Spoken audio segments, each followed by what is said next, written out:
o wi wiyeede gorko e debbo poti kala ko Allah wiyaani ɗum wonani wona gonga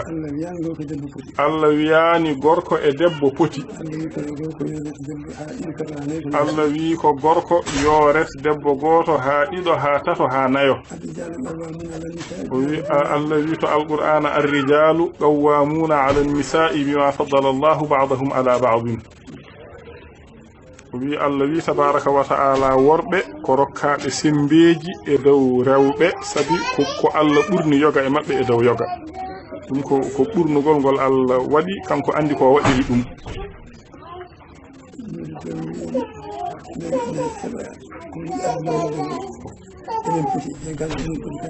o wi kono noon so joomum wi ina rewa kongudi aduna wonde ko enen poti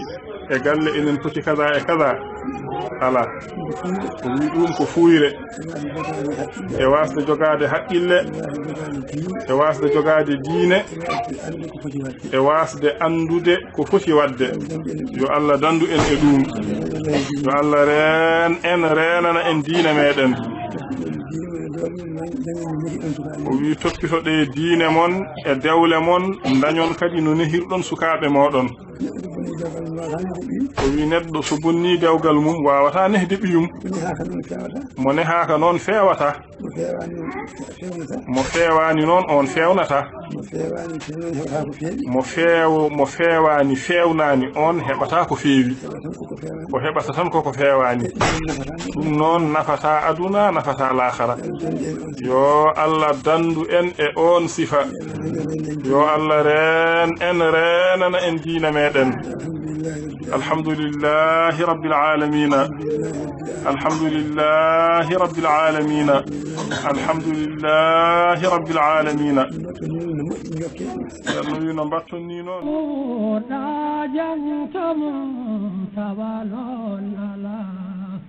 بسم الإله كمرد الخلقان شلا حديث بورد تغور فوهل أحمدا اتيمدون بلساود الخلقون دلا لهم أعددو في بيد بسم إلهنا miɗo fuɗɗoro kala noon moɗo fi'on mala miɗo yettara ban jeyɗo tagore fo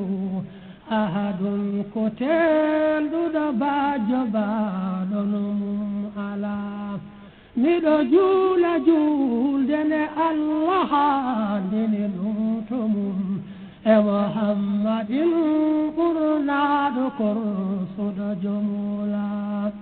sabi makko tabara yimɓe bal e ko woodi fof kone Allah yurmi en Muhammadu nenela on wulaka illa rahmatan fafamijo tiko aye ɓurnumo anduɗo jonen jola koye makko jiifi haala nurɗu ka arka dow haalaji fof subhana man qada anzala nuruji makkane kufti ɓerde jiyaɓe fof illa saliɓen jedda hazal mursalat koga hujjate joye dow caliɗo nulaɗo fof koka nunu jalbuɗo barkino waliman tala ina hen bisharatu bil jinani ko jobdi ɓen rewnoɓe Allah ɓe cortoyake ko wela ina hen wa'idu ko cappagolli ulirrada heferɓe batirnaɓe jeygene hen gula hey juɗɗo jiɗɗo daɗoyɗo jangoye bonɗi mum